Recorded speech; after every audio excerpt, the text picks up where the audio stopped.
Las campanas del convento Nuestra Señora del Silencio sonaron en plena madrugada, un son grave, cortante, como si el cielo mismo estuviera advirtiendo que algo terrible estaba por comenzar. A lo lejos, entre las montañas de la frontera, entre México y Guatemala, el viejo convento dormía, un lugar sin electricidad, sin contacto con el mundo, un lugar de oración, de silencio y de obediencia absoluta. Pero esa mañana todo cambió. La Madre Superiora, Sor Magdalena, subió corriendo al campanario. Su hábito negro se movía como sombra en la niebla. Llevaba el corazón agitado. Algo no estaba bien. Allí en el suelo encontró a la hermana Clara, temblando, pálida, con los ojos perdidos. «¿Qué sucede, hija?», preguntó Magdalena arrodillándose junto a ella. Clara no respondió, solo bajó la mirada y puso ambas manos sobre su vientre. Madre Magdalena contuvo el aliento. Lo que vio la dejó helada. Un bulto, redondo, grande. Clara estaba embarazada, pero eso era imposible. Clara tenía solo 19 años. Jamás había salido del convento, nunca había visto a un hombre. Esa misma tarde, el doctor del pueblo llegó. Era el mismo que visitaba el convento cada 6 meses. Examinó a Clara y frunció el ceño. Luego, por orden de la Madre Magdalena, examinó a todas las monjas jóvenes. Y lo que descubrió fue aún peor. Otras 7 también mostraban signos de embarazo. Si 7 más, 8 en total, 8 mujeres que vivían en clausura, 8 monjas que jamás rompieron sus votos. O eso creían en la enfermería. Algunas lloraban, otras rezaban desesperadas, y una de ellas, la hermana Camila, soltó un grito que rompió el silencio. «Nosotras no hicimos nada malo, juro por Dios que no toqué hombre alguno». Madre Magdalena no sabía qué pensar, pero en su alma algo le decía que aquello no era natural. Esa noche, los pesares no terminaron. Las 8 monjas tuvieron el mismo sueño, exactamente el mismo, un ser vestido de blanco, con ojos oscuros tan negros, en como el abismo. Se les acercaba, les tocaba la frente y susurraba con voz fría: «Eres elegida».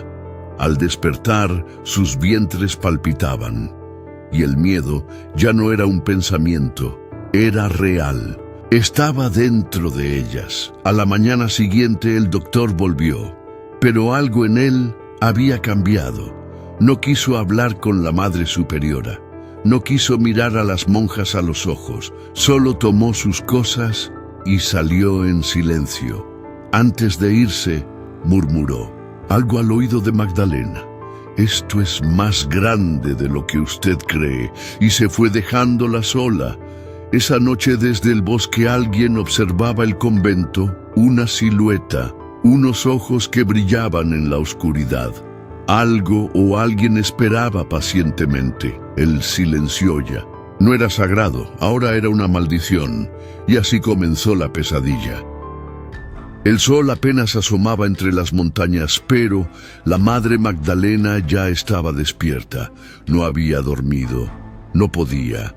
Las imágenes de Clara, temblando en el suelo, el vientre abultado, los gritos de las monjas, todo se repetía en su cabeza como un eco sin fin. Esa mañana bajó sola a las criptas del convento. Llevaba un candelabro y el diario antiguo que había encontrado en la biblioteca, un libro viejo, con páginas manchadas por el tiempo y palabras que olían a secretos. Allí, bajo tierra, en el silencio más puro, Madre Magdalena leyó lo impensable. En este lugar sagrado, antiguamente hubo ritos de fertilidad dirigidos por mujeres del sol, entregadas a los dioses por medio del fuego. Nadie debía profanar ese suelo jamás. Bajo el altar principal yace enterrado el símbolo de los escogidos. Maldito aquel que despierte su fuerza. Magdalena dejó caer el libro. Se arrodilló y lloró. Todo tenía sentido. Las visiones, los sueños, los embarazos imposibles. Aquello no era obra de Dios, era antiguo, era oscuro. Un estruendo la sacó de sus pensamientos, un golpe en la puerta de hierro. ¿Madre? Era la hermana Camila, del otro lado. Clara sangra. Magdalena corrió. Encontró a Clara pálida sentada en la cama con manchas rojas en su hábito, pero no tenía heridas, ninguna. «Es de él», susurró Clara con una sonrisa vacía, «del que viene en mis sueños». Esa noche, en las celdas, la hermana Teresa no durmió. Dibujaba símbolos extraños en la pared, símbolos que sin saber cómo conocía. En la misma noche, un auto oscuro se detuvo frente al convento. De él bajó un hombre alto, de mirada gélida. Llevaba sotana negra, una maleta y algo en su rostro que ponía la piel de gallina. «Soy el padre Ezequiel», dijo. «He venido por las monjas embarazadas». La madre Magdalena lo miró desconfiada. «¿Quién lo envía?». Él sonrió. «Digamos que vine por voluntad superior», y sus ojos brillaron como carbones encendidos. Esa noche el candelabro de la capilla se apagó solo y el terror ya no se escondía. Ahora había entrado por la puerta principal. El padre Ezequiel caminaba por el convento como si ya lo conociera. Sus pasos eran lentos, su mirada penetrante. Cada rincón, cada cuadro, cada vitral lo observaba con extraña devoción. Las monjas lo evitaban. Algunas se encerraban en sus celdas, otras rezaban con los ojos llenos de miedo. Todas sentían lo mismo. Ese hombre no venía de Dios. En la enfermería, la situación empeoraba. Las 8 monjas embarazadas tenían fiebre. Sus vientres crecían con rapidez, demasiada rapidez. Algunas decían oír voces en sus sueños, otras hablaban en idiomas desconocidos. Y la hermana Clara solo repetía una frase: «Él ya viene, él de los ojos oscuros, él que arde sin fuego, madre». Magdalena se aferraba a su fe, pero dentro de ella el temor crecía. Buscó en el antiguo diario que había encontrado. Entre sus páginas, otra profecía. En la noche del fuego, las elegidas parirán sin hombre ni pecado. De sus vientres nacerán los portadores del juicio, hijos no del cielo ni del infierno, sino del umbral. Magdalena cerró el libro y cayó de rodillas. Aquello no era un milagro, era una advertencia. Mientras tanto, en la capilla el padre Ezequiel encendía velas negras. Las colocaba en círculo alrededor del altar. De su maleta sacó objetos extraños, fragmentos de hueso, trozos de pergamino antiguo, símbolos tallados con sangre seca. «Los hijos están casi listos», susurró. En la celda de la hermana Teresa, las paredes estaban cubiertas de símbolos. Ella no dormía, no hablaba, solo dibujaba y lloraba. «No quiero verlo otra vez», murmuraba. «No quiero que me elija otra vez». Al amanecer, la hermana Clara se levantó sola. Caminó hasta la torre del convento y miró el cielo. Sus labios se movieron suavemente. Él llegó y sus ojos se volvieron completamente negros. Aquel día el padre Ezequiel habló con Magdalena. «Esto que está ocurriendo no es una maldición». «¿Qué es entonces?», preguntó ella. «Es el cumplimiento de la promesa», respondió él. Ellas son las elegidas, y con una sonrisa escalofriante añadió: los hijos del umbral están por nacer. El ambiente en el convento ya no era de oración, era de miedo, de un miedo que se podía tocar, que se metía por las paredes y se quedaba pegado a la piel. Las monjas embarazadas ya no podían caminar. Sus vientres eran enormes, sus cuerpos temblaban de dolor y sus ojos parecían vacíos. La hermana Teresa se retorcía en su cama, gritaba, sudaba y decía cosas que nadie entendía. «Están dentro de mí», lloraba. «¿Quieren salir?» La madre Magdalena no dormía, no comía, solo rezaba, rezaba y lloraba, pero en su corazón sabía que Dios no estaba escuchando. El padre Ezequiel, mientras tanto, se preparaba. En la capilla colocaba símbolos prohibidos, velas negras, objetos, antiguos trozos de hueso, pergaminos sellados con sangre. «Esta noche nacerán», decía con voz baja, «los hijos del fuego».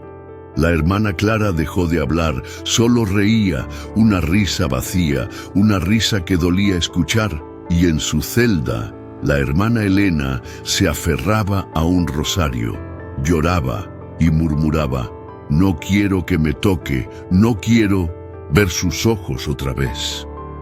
Esa noche todo estalló, un rayo cayó cerca del convento. Las paredes temblaron, las velas se apagaron solas. Y entonces comenzaron los gritos. Las monjas estaban dando a luz. Al mismo tiempo. Era imposible, antinatural, inhumano. La madre Magdalena corrió a la enfermería. El horror que vio la paralizó.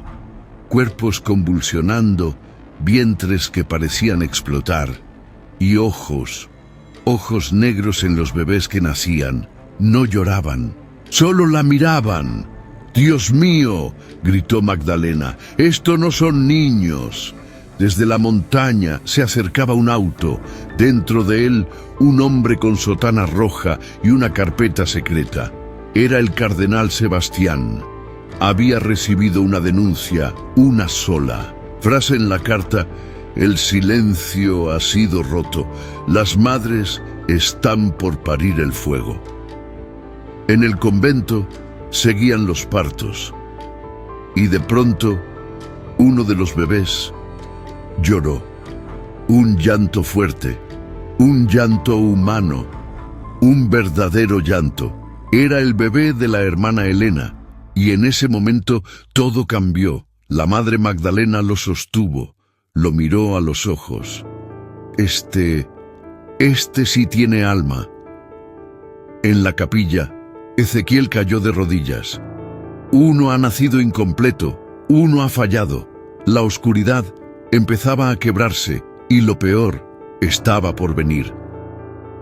Los gritos rompieron la madrugada, uno tras otro, como si el infierno se hubiera abierto dentro del convento. Las 8 monjas gritaban, lloraban, suplicaban. Era la hora.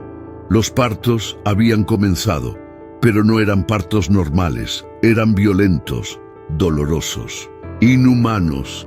La madre Magdalena corrió a la enfermería. Lo que vio la dejó sin palabras. Las camas estaban manchadas de sangre, las monjas se retorcían y los bebés ya estaban saliendo. No lloraban, no se movían, solo abrían los ojos, completamente negros. Magdalena retrocedió. «Esto no es de Dios». La hermana Teresa tenía la boca llena de espuma, gritaba en una lengua antigua y repetía: «El umbral está abierto, Él viene». En la capilla el padre Ezequiel reía, rodeado de fuego, de símbolos, de huesos. «Ya nacieron mis hijos, los hijos del fuego». Mientras tanto, el cardenal Sebastián se acercaba al convento. Llevaba en su maletín un expediente secreto, uno, que hablaba de un proyecto olvidado por el Vaticano. Proyecto Génesis, un intento fallido de crear una nueva generación de creyentes a través de la manipulación genética, un pecado encubierto, un experimento prohibido. Y ahora alguien había retomado ese plan. En la enfermería, el caos era total. 7 bebés ya habían nacido, todos con la misma marca en la piel, un círculo con 3 llamas. Pero el 8º bebé, el de la hermana Elena, lloró. Sí, lloró, con fuerza, con vida. Magdalena lo tomó en brazos y sintió algo distinto. Este sí tiene alma. En la capilla, Ezequiel gritó con rabia: «¡Ese no debía nacer así! ¡Ese no es uno de los nuestros!». El fuego comenzó a apagarse, las velas negras se rompieron, el ritual se había roto, el equilibrio ya no existía, y el padre Ezequiel perdía el control. El cardenal Sebastián llegó justo a tiempo. Vio los símbolos, vio a los bebés, vio la locura y supo que el infierno había tocado la tierra, pero aún había una esperanza, el niño que lloraba, el niño que era diferente. Magdalena lo sostuvo fuerte. Él es la llave, la única salida, y en ese momento todo comenzó a desmoronarse. La noche que siguió al parto fue la más oscura de todas. El convento estaba rodeado de una niebla espesa. Las paredes crujían, el suelo temblaba, y en el aire se sentía una presión insoportable. La madre Magdalena, con el niño en brazos, no podía descansar. El bebé no dejaba de llorar. Pero lo extraño era que su llanto parecía resonar en todo el convento, como si el niño fuera el último sonido de una era perdida. «¿Qué hemos hecho, Dios?», susurró Magdalena, mirando al niño. Él la miró con ojos tan profundos que sintió que estaba mirando más allá de su alma. El padre Ezequiel, por su parte, ya no era el hombre que había llegado al convento. Su rostro, marcado por la desesperación, estaba cubierto de sudor frío. El ritual que había comenzado a controlar lo había arrastrado a un abismo. Ya no sentía la presencia de los seres a los que había invocado. El umbral se había roto y ahora él era el prisionero. ¡Maldito! «¡Niño!», gritó en la capilla mirando al altar que había comenzado a desmoronarse. ¿Cómo lo permitieron? En el exterior, el cardenal Sebastián sabía que algo había salido terriblemente mal. Había recibido informes de la curia eclesiástica. El convento ya no era un lugar sagrado. Se había convertido en un portal para lo desconocido. Sin embargo, el cardenal no estaba dispuesto a permitir que todo el esfuerzo de su vida fuera destruido por un pequeño grupo de monjas. Unos pocos hombres no eran suficientes para detener lo que se había desatado. Por eso, envió a su propio ejército, un ejército que ya no seguía las órdenes de Dios, sino de un poder más oscuro, un poder que había estado esperando su momento durante siglos. En la cripta del convento, las monjas se habían reunido alrededor del niño.